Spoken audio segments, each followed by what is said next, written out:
Welcome everybody to Zoom at 8. I am super excited you're here and you make Tuesday nights a priority. We've been doing this for over 3 years. 3 years, even before the pandemic, we were doing this. So Zoom at 8 has closed quite a few loans, quite a few deals within this community. We're up to number 12. So I'm hoping that I can help you or one of your teammates take down a deal.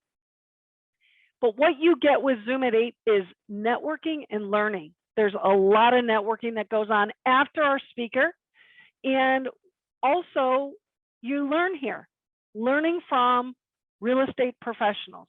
These are people that have devoted their life, their interests in real estate, and they want to share it with you. So tonight is going to be like no other. We've got Bronson Hill in the house tonight, who is going to speak to us about his passion and what he does in multifamily. So I'm excited to have that conversation.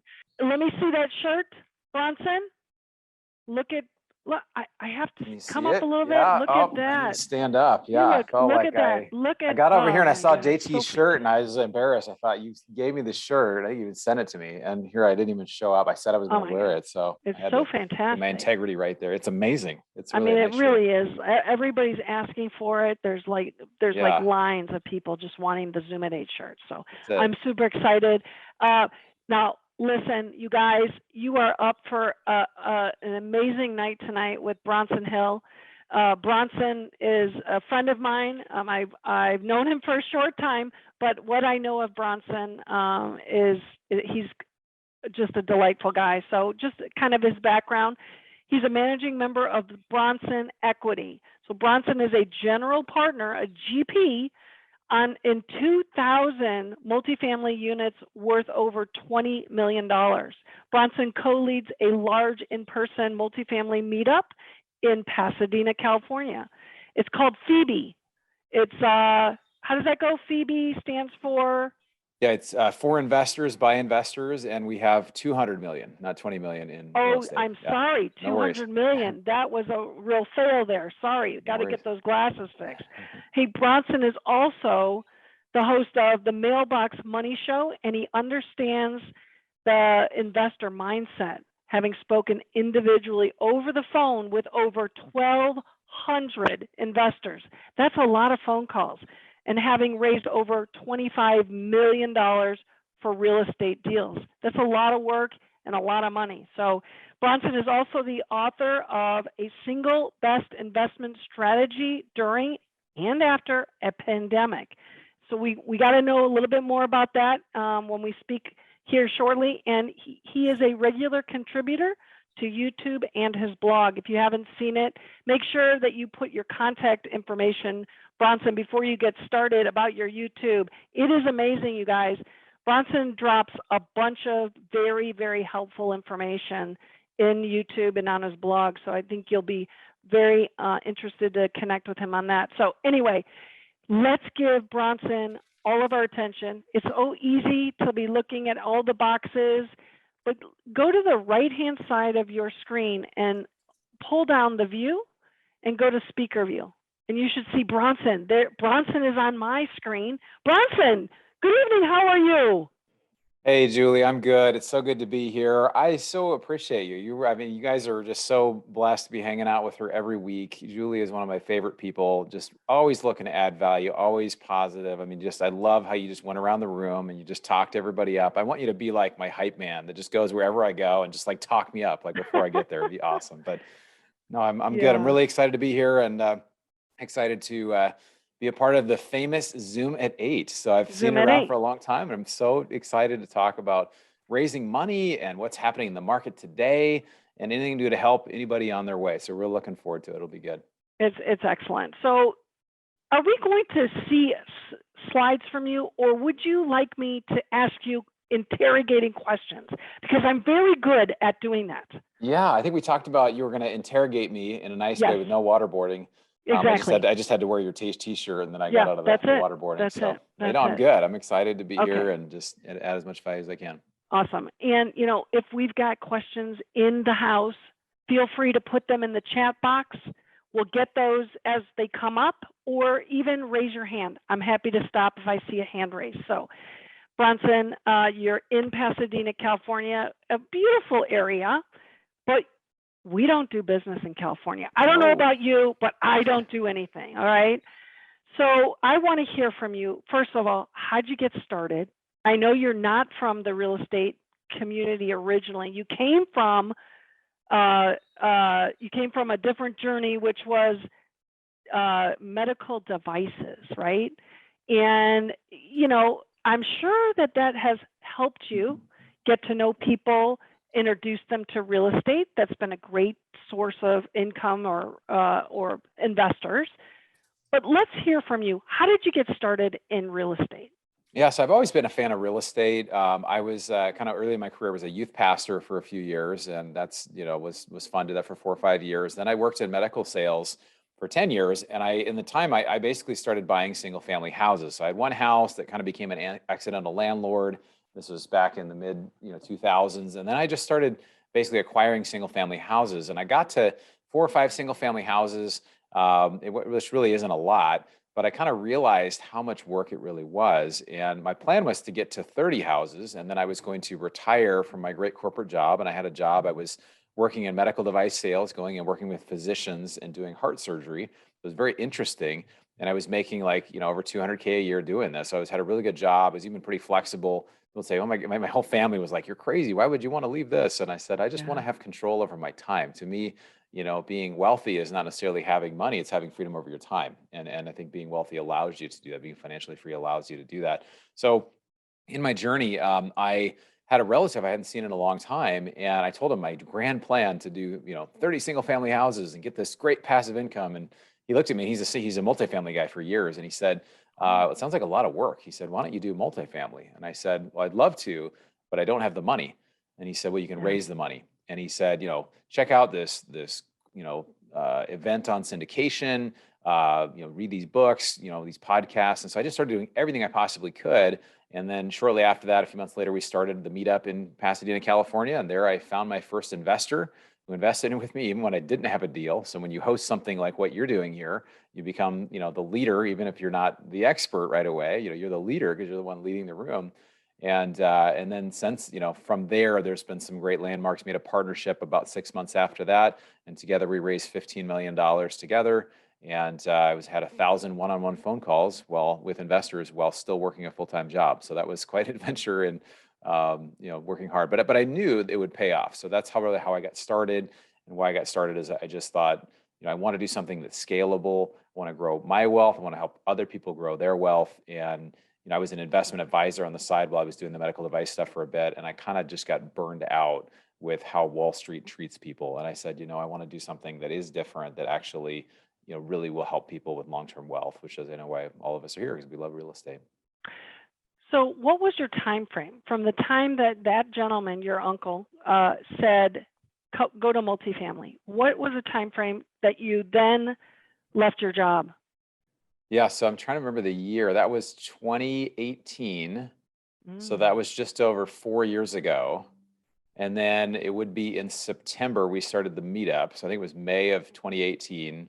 May of 2018, we had the conversation. In September of 2018, we started the Phoebe Pasadena multifamily, which you spoke at a few months ago, which was awesome. So if anybody's in Southern California, I know Vessie's here as well. I saw Vessie. Yeah, Vessie's here. Hi, Vessie. Familiar faces. We've got Jeff Steelman and Jeff Hoke. So awesome to see you guys too.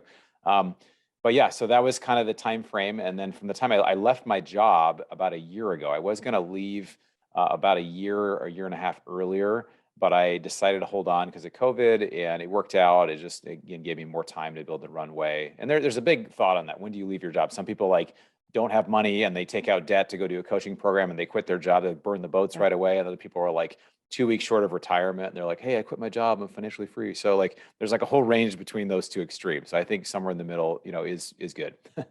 So when you decided to do that, what were the kind of the principles of that decision? So you understand how much money is going to be coming in the door from these investments. I mean, what was your process? Because everybody has a different determination of when that is. How much do I need? How do I know I'm going to be taken care of? I mean, you're a young guy. You're 30 years old. I mean, how do you know? I know you're Yeah, not 30, I'm but not 30, but thank you. You can tell yeah, me I'm 30. I'm a yeah. little older than that. Um, yeah, and it's a great question. And it's a question I think I've realized that many, many people are wondering. Either we're going from 0 to 1 trying to do our first deal, which that's the first hurdle. And it can be 6 months to a year or more of grinding before you get your first multifamily deal done. Then from there, the next one is, when do I go from, okay, I've done a deal or done some deals, to actually being able to leave my job? And my thinking in it was, there's two different ways of financial freedom, right? Two different ways to think about it. You can think about, oh, I want to replace my income, right? I want to get to where I actually replace what I was making before, which is hard. If you're making 200 or 250K like I was, it's hard to say I'm going to replace my income. So I started to look at my expenses. I started to look at, how much I'm actually spending. What is my true rat race number? And if you see this game back here, this is Cash Flow 101, Robert Kiyosaki's game. And if you played that game, it's all about getting out of the rat race, right? And what happens is not when you replace your income, it's when you replace your living expenses.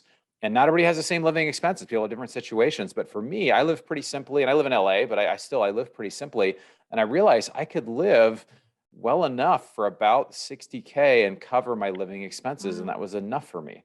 So again, I don't have a fancy lifestyle. I do travel quite a bit, but I didn't really need that much. So when I got to that number, I realized, okay, I have the choice when I'm ready to leave. I held on a little longer. I was planning to leave because I was at that number earlier, but I held on because the same mentor, my cousin Wes, who kind of helped me initially with that conversation about multifamily, and his partner said, hey, why don't you just hold on a little bit longer? Why don't you hold on longer? And I think if we're up to them, I still would have been working, but they said, oh, it's worked out okay. So, at the end of the day, you're the one looking at the edge of the cliff, and you're the one that has to say, okay, I'm looking down, I'm seeing the water. It looks really scary. It's a long way to jump off of this cliff, but you're the one that has to make that decision. And I was sitting right at this table. This was about 3 or 4 months after I left. Because again, there's that what's it like on the other side, right? Like after you've jumped, like what is that feeling, right? I've left my job. It's my last day. Everybody wants to have that.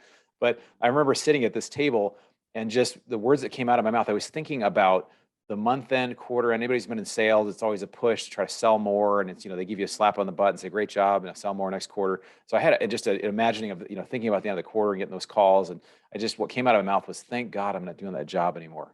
And so I haven't had one regret about leaving. So obviously you do leave some money on the table when you leave a great secure job, but it's allowed me to have more freedom. I think I've traveled in the last 12 months about 6 times internationally. I've been able to go to many conferences. I think I've met some of you at conferences or different places, and it's been great. So I'm enjoying it. So you can get to the 60,000, but if you want to invest, okay, minimum investment 50,000. Where are you getting that capital from to then continue to get more and more? So you've got, obviously have passive investments that are providing that for you that you can then reinvest, I'm assuming.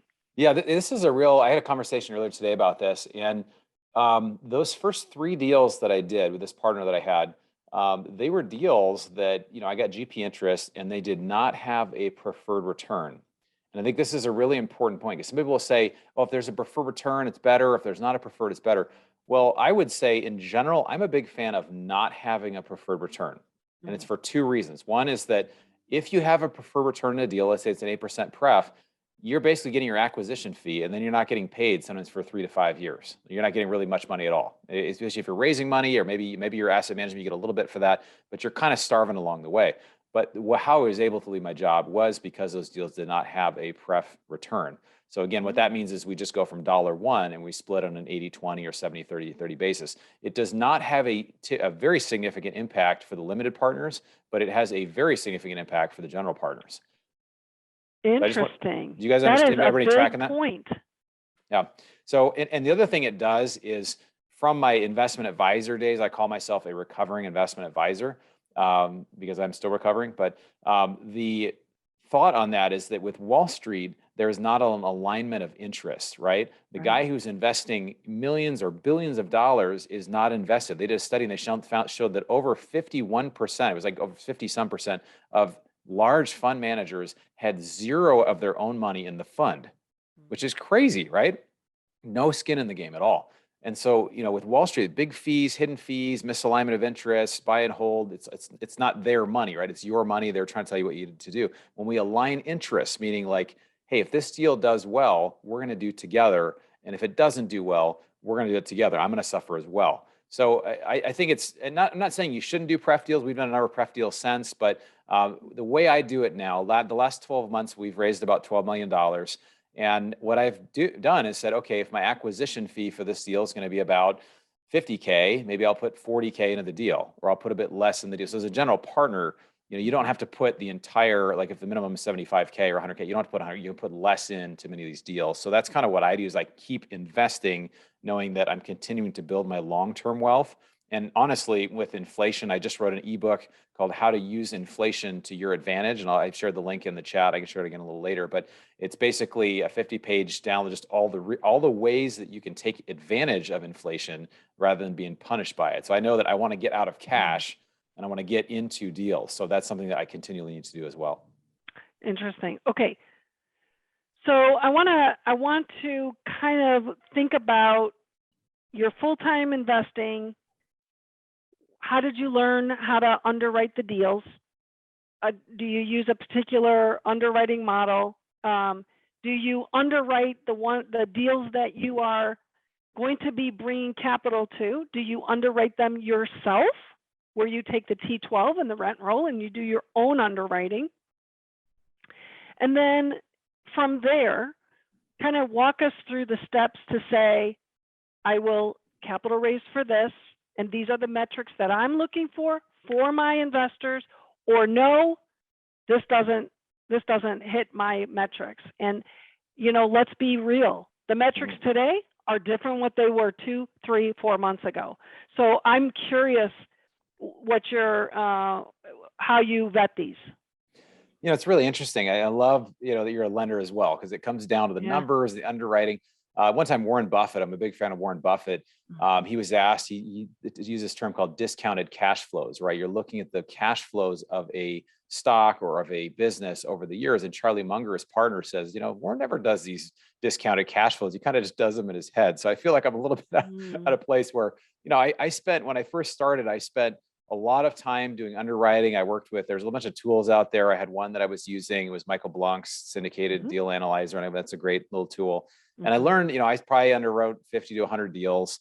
And I really felt like I got to understand the levers, right? The big levers of, when you change rent growth, when you change cap rate reversion, you do certain things. So you understand enough that when you're underwriting a deal, when you're underwriting deals, and there's a lot of people that do a lot of underwriting here are really out hunting deals.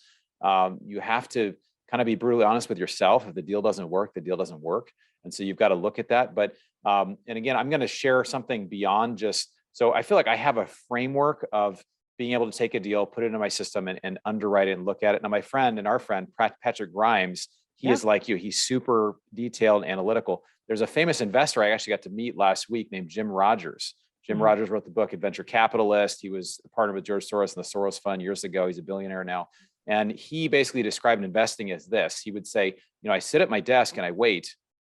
And when I see a pile of money across the street, or I see a pile of money across the room, I go over and I pick it up.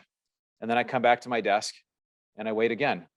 And so to me, it's the underwriting. It should be pretty obvious with the numbers that, hey, this makes sense. Here's the macro picture. So you got the market, you've got the deal, and you've got the operator. And all three of those have to check out for me. And there's a lot of gut that goes into those, right? After you look at a number of deals, you get to know people. And I've had a deal or two that, I don't know if I'd work with these guys anymore. I don't think that we really align on these particular values. So to me, for example, I do a lot of work in Jacksonville. We've got, once we close on this deal, we'll be close to 1,500 units in Jacksonville alone. And the numbers, like I was saying, the pile of money across the room, $922 a month in average rent. These are C plus class properties. The going rate in the over 1,000 units that we already have is $1,460. So we have a 50 to 60% upside, which is insane. Yeah, it's insane. So to me, that puts, another Buffett principle, the idea of a margin of safety that, no matter what happens with valuations, no matter what happens with interest rates, we're still getting, as long as we can execute that plan, we're going to be okay, right? It may not be amazing, but we're going to be able to do versus a class A apartment that there's no value add there. Those guys are going to really suffer if there's a serious recession and rents go down.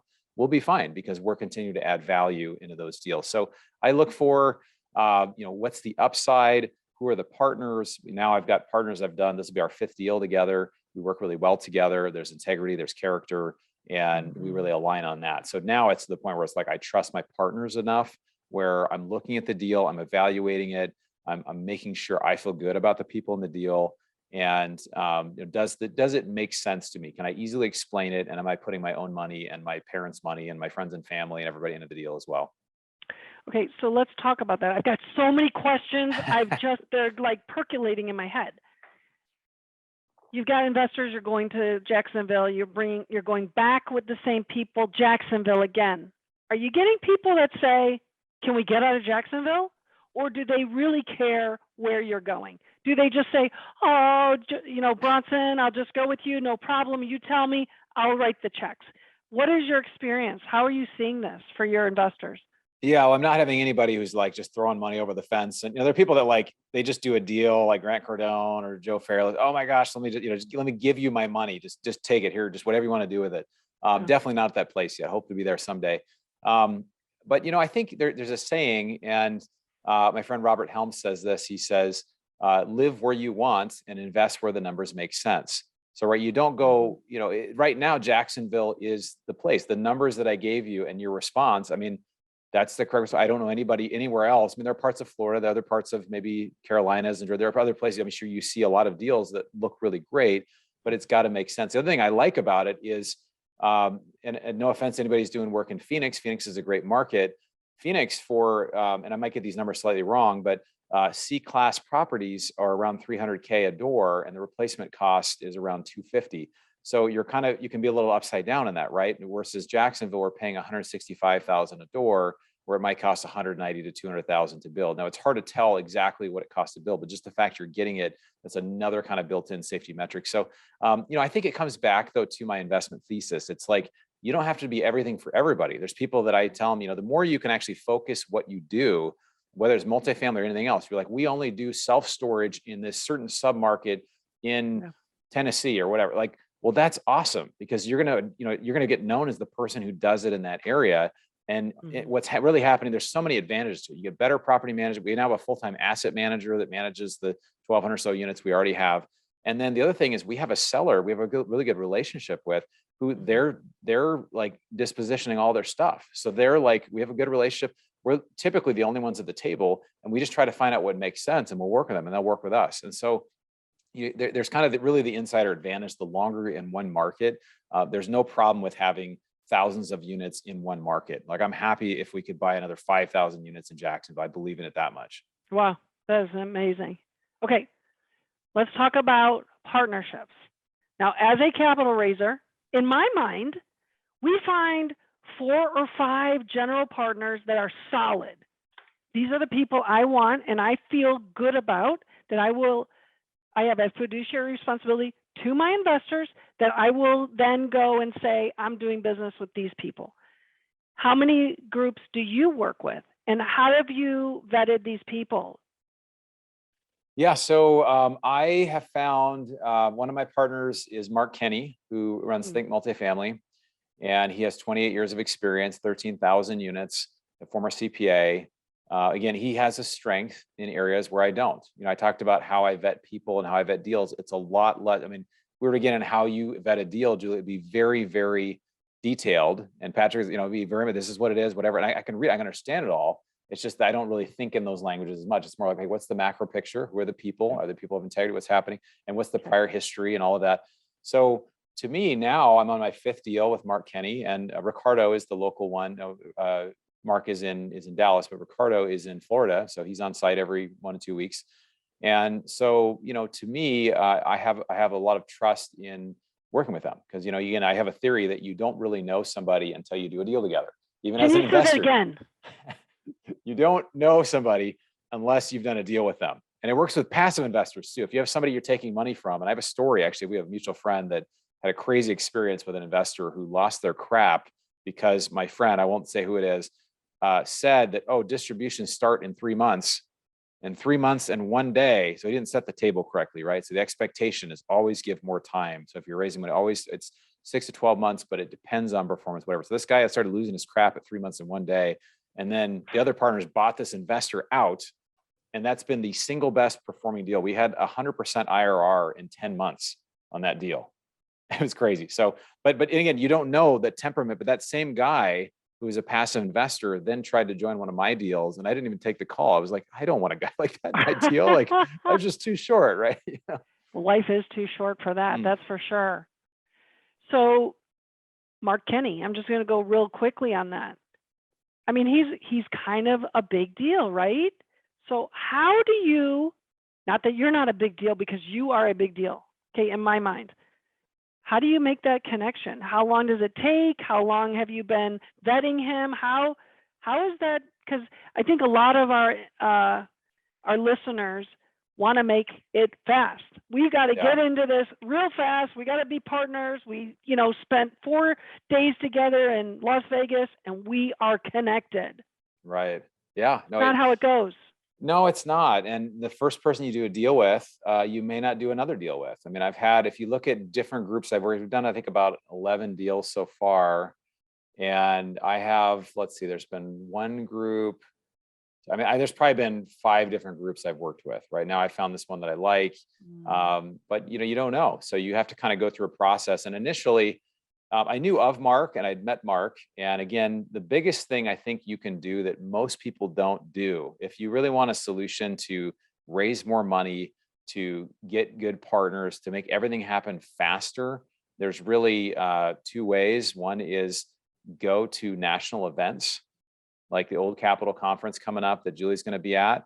Any events. There's a syndication event I'll be at, the Real Estate Guys. That's in September. That's a 2-day event. That's the first one I went to learn about syndication. And going to live events, you will meet people, and people go to events to meet other people. And that's how I met Jim Rogers recently. I got to see Steve Forbes speak. I got to meet some just amazing people recently at an event. But that's a big one. Another one is you can actually pay for coaching, or you can pay to be in a mastermind. So I just joined Kingdom REI. I'm a money raising coach there with Ellis Hammond. I think we talked about that recently. So Andrew Hawkins, this is who we were talking about yesterday. Andrew Hawkins, listen up. Yeah. So go ahead. Oh, there he is. He's got the smiley face. So go ahead. Awesome. Yeah. I'm so glad. Yeah. So I think just, really with Mark, how it worked is I was a equity partner with Michael Blanc for a couple of years. So that's kind of who I partnered with initially as an equity partner. And then Mark Kenny had been a partner previously with Michael. And so I kind of knew of Mark. I kind of knew about him. He had a great reputation. And then there was an opportunity through someone. And the more experienced you get as a capital, like as somebody who can bring capital, you get calls all the time. People reach out all the time. Hey, you want to do a deal, whatever. And I get stuff, and literally I had to be razor focused. Oh, do you do in California? Do you do in Utah? You do whatever. And I'll look at stuff, but I know, especially with the pipeline, it's well, we've got a steady stream of deals in Jacksonville. So I just don't have the bandwidth to do everything. And that's the whole shiny object thing, right? You can't do everything. You've got to focus in. So somebody introduced me to actually one of a partner, the way Mark's group works, which was a little different. It's called Think Multifamily. There's 120 people or so in this group. And they do deals. Some of them have a lot of experience, some have little experience, but because Mark is involved, and the way he works is he's not just like a check the box, or some other gurus are kind of just, they don't really get involved. Mark is really involved. So he's underwriting, he's looking, he's checking out stuff. He's not the boots on the ground going to the properties, but he's on the asset management calls if there's any issue. So I kind of saw how it worked. And I was like, oh, this is interesting. And, again, I just thought, well, let me take a look at it. And you just kind of go through the steps of diligence. And I feel like this similar values could be something that could work. And it has. So that is a great partnership. I love it. Great to hear. Always, 2 things that I say: you need to get educated, and you need to be a limited partner in a deal so that you can see how people are speaking to you as an investor. If you don't like it, if you're going to be a general partner, how are you going to know what to communicate to your people? So the fact that you found somebody that knows exactly what they're doing, it feels very comfortable, I'm sure, for you to say, here are my investors. I appreciate all the ways that you manage this. I am secure, and it's just it's an easy partnership, I'm sure. I mean, there's, obviously there's challenges and everything, but those boxes are checked. He's educated. He knows what he's doing. He's got a track record. So yeah, and the challenge is, real quick, when you start, you're not able to partner typically with someone like a Mark Kenny or someone like a Julie Peterson, or it's sometimes, it's harder to do that in the beginning. So you have to take the partnership that you can. But again, like I said, you just don't know how it's going to go. I had other impressive people that I've worked with, and they're great people. It's just maybe our values are a little different, or maybe our philosophies are a little different. And so, that's the challenging part about raising money for things. If you're not the operator, is you have less control. So you've got to really trust who you're working with. You've got to trust that they're going to be a person of integrity. They're going to manage it well. And, a lot of it's like, it's a trial, right? So you're going to say, hey, I'm going to go for this. I background check all of my partners before I do a deal with them. So I do a background check on all the general partners, at least the operational partners, because I want to at least be able to check that box that we did this. And if something goes south, at least we did our diligence, right? At least I've somewhat covered my bases a little bit, right? I mean, something could happen, but at least you did a little extra diligence. Can you share with us how you'd go about that background check? We've heard of forewarn. That was a great tip. Do you have, what do you use? Yeah. There's one called goodhire.com. Good Hire. It's, I think, between $50 and $60 each, and I pay for it. I'll do it, or I'll send it to them and have them do it. And it's good. It'll do a criminal, local and national background check, and anything comes up. And I try to ask before, hey, is there anything that I should know about before you do this? And that sometimes is more important. But and sometimes stuff comes up. Sometimes it's like, I was in a bar fight in college, or I was, thinking things will happen. I'm not with my current partners, but it's happened with previous partners. And so, but I think it's just helpful. It's just helpful to know who you're working with. Yeah, it gets the dialogue at least. Hey, can you help me understand what happened here? So really good. Let's pull off aside. Jeff, question, what do you got? Hey, Bronson. So I have a question for you. You talked a lot about Jacksonville. How important, or how much time did you spend actually going there yourself and checking out some of the neighborhoods? I think it's kind of funny. The CoStar listing always seems to leave out property backs up the garbage dump across the street from the cemetery. And I guess part two of that is, do you ever meet with like government officials in that municipality? Yeah, that's a good question. When I first started, I was more, we were doing deals kind of where they made sense. We had some deal flow in different cities. So we did, Huntsville, Alabama, Little Rock, Arkansas. My first one was in Amarillo, Texas. Did really well on that one. And then, this Jacksonville deal came up, and I was like, oh, it's interesting. So, I looked at the numbers. They looked good. You can do a Google Street View. You can kind of see, what's the area look like? What are the schools ranked? I mean, a lot of stuff, you can do a lot of it from your house, just kind of see, generally what type of area this is. And then when you go there, you're looking around, you try to drive it at night, you drive the property at night, you do a lot of stuff just to kind of get a feel for the area. And again, I see sometimes these, really large investment groups, they have like these Class A properties, and like, look at the amenities here, and there's massage, and there's a pool, and there's a spa, like all this stuff. And I'm thinking like, well, but you're not going to live there. Like the person investing is not actually going to be living there, right? So I also think sometimes, as long as you're not maybe in D class, D class apartments can be kind of tough. But the numbers have to make sense. Don't fall in love with the deal, fall in love with the numbers. And so I haven't really had conversations with local leaders there necessarily. There really hasn't been a lot of reason to. When I was working in Cleveland on single families, there could have been a reason, or there were reasons because they had a lot of kind of rental inspections where they would come by and check your units. And it exists in Ohio and Indiana and other places as well. But in general, if a place like Florida, I mean, they call it the land of the free, there's very little regulations. There's very little, there's more landlord rights. There's no rent control. So they're basically making it easier for you to be able to own your stuff. Now, if it was in California, then yeah, I might want to do all that. If I was not a native of California or didn't live here, I might be like, oh my gosh, like, let me figure out all the different things that could happen. So we haven't seen kind of in Jacksonville or in Florida in general, anything except things becoming, as business friendly, landlord friendly, or even more business and landlord friendly than they were. So that's been very encouraging. Amazing. All right. Hold on, Jason. Hold on to your thought. Capital raisers, many of these, there's been a big push. I'm a capital raiser. Okay. We've got certain guidelines, right? We can't do illegally. From a lender standpoint, people say, I'm a capital raiser, I'm on a GP. Okay. I say, did you sign on the loan? Are you a general partner? Many times a general partner, everybody, means you're a guarantor. You are responsible.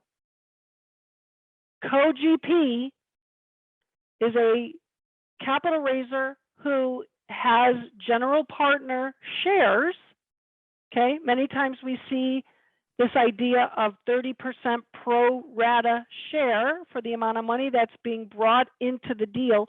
You're getting some ownership. Okay. This is really engaging information. Don't share what you don't feel comfortable with, Bronson.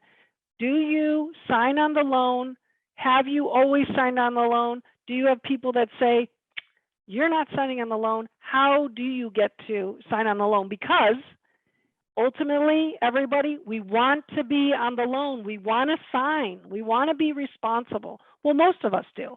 So what about you, Bronson? Yeah, that's a good question. I signed the documents, the PPM, and I'm on the PPM for these deals. I personally have not signed on the loan docs yet. I haven't been asked to. And the reason why, one of the reasons in the past I haven't been asked to is just because if they have the network or they've got Mark or someone else, the fewer people that sign, it can be actually easier. But then again, there is a downside of being, there's kind of different tiers, right? So eventually, my goal is maybe not to be somebody who more just brings capital, which again, I do bring other things to the deals. That's not the only thing I'm bringing, but there are other aspects of it as well. So, but I have less control over the deal. I guess that's the downside, right? So I can bring money, I can get equity, I can get a part of these deals. I have input, I'm a part of the asset management team, but the people that are actually maybe the one or two people that are actually running the deal, typically they have more control. So that is I would say a risk. I typically never call myself a capital raiser unless it's like in a training or something. I call myself, I'm a co-GP and I do this. And again, when you describe it from a compliance standpoint, I don't think anybody should really describe themselves as a capital raiser, right? You should describe yourself. Thank you for saying that. You should describe yourself that, and actually Patrick, our friend Patrick Grimes taught me this, is like, you describe, you say, well, I'm helping, I look at the deal, I do my own underwriting. I'm part of the diligence team. So you visit the property, always visit a property. You invest your own money. You're also an investor. You're part of the asset management team. You're not the primary asset manager, but you're the asset management team. You are raising capital and you're doing investor relations, which is after a deal closes, right? Those are different. Raising capital and investor relations are actually different, right? So after the deal actually closes, you've raised the millions of dollars, hundreds of thousands of dollars. Now you got to keep in touch with those folks and you got to make sure they're happy, because if they're not happy, they're not going to reinvest and they're not going to refer. Okay. Portal. This is a big deal. Okay. So we've got Syndication Pro is great because it has your little silos, right? You come in. What happens when, and then you get, in Syndication Pro, you get to communicate singly to your investors. It comes from you, or there is the potential of that. If you're working with a general partner who does not have that Syndication Pro, the ability to, you have access to theirs, I guess for me, I want to make sure that my people are my people and no one's stealing them. And everybody else should feel the same way. You're working hard for your investors. Why should that general partner steal your investors? That is obviously the respect and the honor and the partnership that you have. But I have experienced where people are communicating with my people. And that makes me kind of angry. How do you have your own portal? Do you use other people's portal? Are you okay with using other people's portal? Tell me, like, what's your philosophy on that? Yeah, it's interesting. The thought of that, hey, I've got my investors, I think I've got 120 investors or something that have actually invested with me, and like thought of them, oh my gosh, one of these people are going to steal them and they're going to go be their investors. And it's a thought, but in reality, like people, there's so many people doing this that I think people invest with you because they like you. And I think it's something, and initially I was a little concerned about, but I think it's basically a quick conversation with your partners. And if you feel like you trust them, and again, the first deal, you're getting to know them. So if they are shady and they're contacting your people, like whatever, that stuff's going to come out. So I think it comes down to character. Now with Syndication Pro, I do use that. I have few use. I don't have my own portal just because, again, the administrative, it's just more work. It's a lot more work if you're having to administrate the whole thing. But there is kind of a co-sponsor, like labeling you can do in there. So it all comes from, oh, this is, Bronson Equity, and it's labeled as my stuff. So my BE goes on there and it gets sent out. And then if they have questions, they come to me, and if it's something I can't handle, I'll take it to my partners. But I would say in general, it really hasn't been an issue. I think if you had the wrong partners, it could be, but I think in general, the more abundant minded we can be in the sense that, hey, you know what, if we've had a conversation about it, and if people are trying to reach out, I mean, usually if somebody called one of my investors, hey, come do a deal with us, whatever, like I would hear about it, right? Because the people usually know you. So it hasn't really been an issue for me, or really for anybody, but the thought of it is terrifying and frustrating. Right. But that's why the relationship that you have with them. That's why, I mean, I text with my folks, I call them, I check in with them. People reach out, I'm very responsive. Ryan Smith, who's a guy who has 800 million in multifamily assets, he takes the calls himself when people are having trouble with the portal, or they want to know where the tax forms are, because he wants to build a relationship. And there's always the next deal. And, oh, I've got this money available, and it always leads to something else. So if you just give great customer service, people will be loyal to you, and it won't even matter some of the other stuff, I guess. Yeah. We'll get very, very good point. Yeah. All right, Jason, what's your question? You know Jason, right? Jason. I don't know if we've met. Maybe we've met. Jason is in LA. Oh, nice. We got to have you at one of our meetups, man. And you're also got the same haircut there. I love it. Yeah. So actually, that was my question to you, Bronson, is that I have taken basically the same exact step that you've taken. I quit my job. I've started my own media group. I'm focused on just two markets, which is Indianapolis and Kansas City. But also I have been building up my investor list as well. But you have been way more successful than I have been, and I'm just trying to figure out what are you doing differently than that I'm doing differently, because I am chasing your kind of success. Oh, you are so Good sweet. question. Thanks, man. Yeah. Man, oh man. Wow, that's a great question. Yeah, so I think what we're doing with multifamily, I think there's a couple things. One is we have to figure out what's the best fit for us, right? So it could be raising money. It may not be raising money. When I first started, I had 10 years of sales, and I thought it was going to be actually, I thought it was going to be finding deals. That's what I was going to be doing, because I thought that was going to be my niche. And then I realized, like, okay, maybe raising money. I've been doing sales for 10 years. And so like, it kind of fits really naturally for me. But the other thing I'll say about it is I realized just learning how this works as a passive investment, and to learn the skill of how that works, it is so transformational in your own life. So the more you can really understand investing backwards, forwards in every way, it changes you. $5,000 of passive income this year and next year and every year for the future, you can actually build on that. And if you added 5 or 10K a year of passive income, it's just inevitable you'll become free. So the more you get into that, it changes your own life. And then I also realized it's like pushing a boulder uphill. I don't know how far that hill is away, or when it's going to get easier, but I just realized these skills that I'm learning of talking with investors. The first 50 calls, honestly, I stumbled through. I was like, oh, I didn't know what to say. After the 50th call or 100th call, I was like, I kind of have an idea how this works, in a way. So I think it's just one of those things that if you really value what you're doing, you'll see the value for yourself, and you'll see those skills as being, it doesn't matter how long it takes me to get there. A guy named Hal Elrod, who wrote The Miracle Morning, he's got a book called The Miracle Equation. And it basically says that if you use, I might butcher this, but if you use like unstoppable, unstoppable effort and amazing faith or something, he basically says, make the goal and then just use unwavering effort to get there. Right. So again, I don't know if I have any magic bullets. I'm happy to show you everything I'm doing and show you all the stuff I'm doing. I also think too, it's good to reevaluate and say, oh, is this working? If this isn't working, maybe try a different angle. Maybe try something that will be working, that will work a little better. Love it. That is really, really helpful. I love it. All right, Candace, what do you got? Oh, wow. Thank you so much, Bronson. I'm sorry I was late to listen to the recording, but so I've just started syndicating and building investor relationships. Co-GPing. Co-GPing, but in the, yes, co-GPing, but building an investor list is really what I want to get at.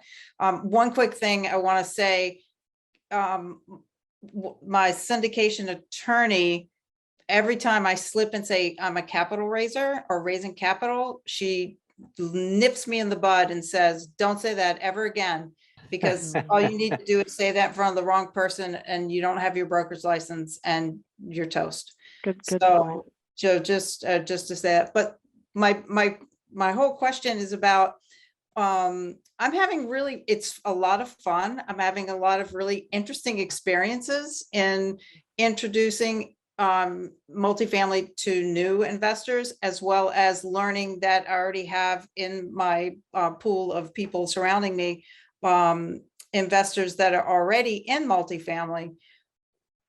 How, like I had like a 2-hour meeting, in-person meeting yesterday with some really, I really love these clients of mine, but really wacky and like number diving and really testing you to see if you know your stuff. Do you experience that when you're talking to investors where you can't tell whether they know or if they're testing you or just trying to understand? Like, what other experiences like that have you had? Yeah, so I'll give you a little rundown from just, having 1,300 calls with investors, or just kind of how that goes. Is the first thing, obviously, you give a little greeting and how's your day going, and kind of formal, and then you just say, well, this is what we normally do on these calls, and we chat, and especially if you're doing a formal call with an investor. But the biggest thing I'm trying to learn pretty quickly is, who is this person that I'm talking to, right? If this person is really experienced, if they've done 20 syndications, well, they're going to have they'll have a much more in-depth level of questions. And if you're new as a co-sponsor or syndicator, you may not be able to answer all the questions. But the biggest thing you can say is, well, if you don't know, just say, I'm not sure, but can I get back to you on that? Or can you help me understand that part of it? So you don't feel like you have to know everything. I will say this has been super helpful, having partners that have way more experience than I do, right? Because it's the experience of the team. So if I come to it and I say, hey, I'm newer to this as well, but my partner, Mark Kenny's got 28 years of experience and 13, he can talk backwards and forwards and get the nerdiest, whatever. But I try to sometimes also ask, if it's a question that's like, why is that important to you? Or why are you curious about that? I try to kind of maybe ask just to try to understand a little more, because when I ask, oh, hey, are you really testing me? Sometimes people, honestly, on calls, sometimes investors also don't know what to ask. So they're trying to think of things to ask. They're like, oh, I should get out the list that's like the 10 questions I should ask every sponsor, right? Like, they don't know what to ask. So I think in general, it's okay when you're new to say, I'm a little newer to this, and that takes the pressure off of you. But you can say, well, my partners, we have, very experienced partners. And then whatever question they ask, make sure that you write it down or you take note of it, you learn it, so you know that for next time, right? And you can have a deep, maybe when you're sitting at the bar at an event, or you can have a deep conversation around. Make sure you get around there, watch some videos on YouTube about it, so you can explain IRR, or you can explain a pref return, or you can explain these things, because it will come up again.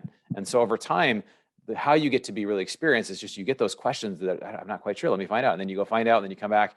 And so in the beginning, I did a lot of that. But over time, you get to be where you can really understand where someone's coming from. So I think that just comes in time. And I wouldn't feel like you have to be the expert now. Just leverage your team and say, it's a really great question. I'm a little newer to this, but I just love the team I'm working with. And do you mind if I check into that and get back to you? Or, maybe they can educate you a little bit. Say, hey, I'm a little newer. Tell me why that's important to you. Yeah, good, very good point. Now, I've got a ton of questions, and we don't have that much time. So one of my questions is, what is your greatest strength for attracting capital?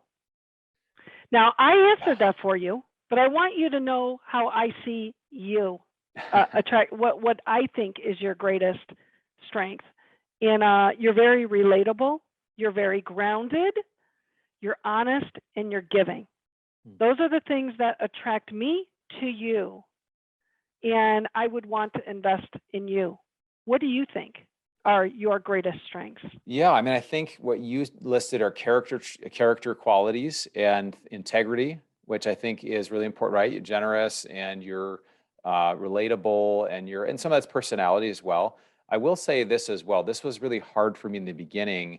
There's this thing called the imposter syndrome, and what it means is basically you're like thinking, well, who am I to be the one out doing webinars? Who am I the one to be doing YouTube? Who am I to do all this? But I think what I had to come to in the middle of that was, if I don't share it, if I don't do this work, people will not be able to hear. And even though I may not know everything, even Candace, those questions will come up where it's like, I don't know, you still, each one of you here, I'd imagine, know more than 99% of people about syndication or about whatever product you're working with. You're going to know a lot more, maybe 95%. You're going to know a lot more. So if I can help one person, you don't have to know everything. So I think, there's who you are. And I think there's a direct correlation between your personal development and your business development. I've had some breakthroughs in my personal life the last 5-6 years, and that has led directly to me being willing to put myself out there and do these things. And that happens in here first. So I would say it's the personal work first. And then once you decide, Tony Robbins says it's in your moments of decision that your destiny is shaped, right? Not until I decided I'm going to leave my job and here's the date I'm going to leave it by. And gosh darn it, I'm going to, I kind of talk myself into it, right? And I made that decision. So when you make the decision to do it, then you go there. So that's kind of the first thing. The second thing is committing to content, events, and doing the work. It doesn't happen. It's honestly, to me, it's still a magical process when somebody, literally, it's happened last week, somebody's like, hey, I found you on YouTube and I want to invest in your 100K in your next deal. And that was the only connection. It's like, oh yeah, you've invested with this guy, but he's not doing deals and I want to invest. And like, it blows my mind, right? But it would not have happened if I weren't creating 10 YouTube videos a month, and I can talk about how or why I do that. But, this stuff happens when not only you know who you are, and you have a sense of character and purpose and focus, but you actually do the work. And if you don't know what to do, just start doing something. Start doing some of the things I mentioned or Julie mentions. And as you do those things, you'll figure it out. You'll be like, oh, this worked. This really didn't work at all. Let's go. And it's just this constant thing of trying. Anything worth doing well is worth doing poorly at first, right? Anything worth doing is worth doing poorly at first because you don't know how to do it. So just try, just keep going and moving, and you'll figure it out on the way. Oh, just so wonderful. So were those actually the next question was, what are your words of wisdom? And I think you nailed it there. You really did. I do have one question. Given the 120 or so investors that you have, this is from Dean, how about using an evergreen fund to protect identity for your investors from general or other coast GPs? Where are you at with that? So you can do it. I do have a fund, which I'm in the ATM fund. I have the 5th largest operator of ATMs. It's a very high cash flow deal. It's a fund of funds. I do manage the whole fund. So all those investors I don't do it for that reason. It's just the way it's set up is how I do it. It's actually more work to do it yourself, but I do it that way. Like I mentioned before, I'm really not too concerned about my partners stealing to my investors. And if that happened or that was happening, I'd figure out about it pretty quick. And then, the biggest thing you have in this industry when you're working with partners is your reputation. I mean, the fact that Julie just said what she said about me, that's amazing, and you could tell she was not, like, I didn't pay her to say that. Like, she said that because she wanted to say that. And I would say the same about you. I would say a lot of, you're always adding value. You're always positive. You're always encouraging. You're looking at the big picture and helping people. And that's huge, right? But when someone does something that's a small character thing, the word gets out. And you will find this, if you're not a person of integrity, you will find this business to be a very hard business because what people say about you is really, really important. And I listen to that. Everybody listens to it. And that's all you have. It really is. It really is. Well, we could go on for hours, and I so appreciate you being with us tonight. If somebody wants to get a hold of you. Now, I always say, we do not want to, overstep our bounds and our time with our guests, right? We want to build a relationship. How do you also add value to our speakers? So if somebody wanted to reach out to you for a short conversation, or how they might be able to learn from you, how would you recommend that? I've got a couple of resources. I'm happy to set up a call. I'll put my email in here too. And I'd love to talk with anybody about investing, actively, passively. That's funny. Jason was talking to Jeremy Roll. Jeremy Roll is a great guy. I'd love you for you to download this ebook. This is one I just wrote. It's a 50-page ebook I mentioned. It's just how to use inflation to your advantage. And that will, actually, I think I sent that just to Jason. So let me send that to everybody.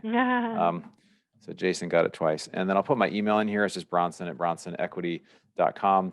Happy to help any way, anything you need. Like I mentioned, if you are interested in learning more about raising money, we're going through every week, we're doing calls on different aspects of raising money at Kingdom REI. So I'm the money raising coach there. So we're going to literally talk about how do you build scarcity in your deals. So people, every time you have a deal, we had one deal that filled up, it was $7 million in 24 hours, right? How does that happen? Well, you have to do certain things to there's certain cues that we go when there's a line, it's, oh, it must be good. I'll go to that restaurant, or I'll go do whatever. It's kind of like, how do you build that in your deal? So there's topics like that, like just how do you get started? How do you, balance, your brand with what you're doing, as well as maybe you work a regular job. Like, how do you walk that tightrope? All those different topics, we're going to take those apart and do that every single month for the next year at Kingdom REI. So if anybody's interested to talk about that, or if you just want to have a one-off conversation, happy to help. That's fantastic. Before we go, I do want to take a moment to talk about your interest outside of real estate, and it is your interest in helping victims of sex trafficking. Let me say that again, helping victims of sex trafficking. So can you just do a little tip on that? Yeah. Maybe there is somebody here, this goes out to my YouTube channel, thousands of people listen to it. Maybe there's somebody, you can touch someone's heart and kind of talk about that, and maybe they would, have a calling to support you on that. Yeah. Hey, my daughter just got home, so I'm just saying hi. But yeah, so my big why really, I heard a story about a girl being rescued from Greece, and this girl, had been trafficked. She was a teenage girl from North Africa, and most people are never rescued. 99% are never rescued, and so it's just a tragic thing. And it's 20 to 40 million people, just an unfathomable number today, are human slaves. Some are sexual human slavery, some are labor, some are other things. It's just this terrible, insidious thing. But when this girl was being rescued, literally just being taken from the street and was now rescued, and she realized she was being rescued, because they're so traumatized, they don't realize if your trafficker is also or what you're doing. But she looked with tears in her eyes to this person and just said, why didn't you come sooner? And when she shared that, the way she kind of told the story, I have a daughter, my daughter just got home, like I mentioned, I just thought there's nothing I wouldn't do to, like the movie Taken, to go help my daughter, right? There's nothing I wouldn't do for her. And I just realized this girl, nobody knows she's here, right? And she's just, so she said, well, why didn't you come sooner? And this woman, Christine, said, we didn't come sooner because we didn't know you were here. But now that we know that there are girls like you, we're gonna do everything we possibly can. And that moment, I was just so convicted, like, this is it. Like, this is a cause that's worth living and dying for. And I think when you have a cause that's stronger than yourself, and I do have big financial goals, but it's really with this gal in mind, right? It's really with this story and these stories and these millions of people that would do anything to be free. And so anyway, that's just something, there's a cause I'm involved with called Dressember.org. It's basically women wear dresses and guys wear bow ties in the month of December. And they've raised about 15 million over the last number of years. So it's a very cool, I'll put it in the link here. Very honorable. Dressember.org. So well, yeah, but I'd love to talk about that. Anyone wants to talk about that too. So. We could be here all night, seriously. I just want to thank you again for being so generous with your time and your information. I know I find it so helpful, just the little tidbits. We can listen to all of this every day, and we always pick up something. So I know I kept making notes for the short videos. I'm like, well, I only have really one, but I could probably do 6 of them, 7 of them, of all the details that you gave to us. So I want to thank you.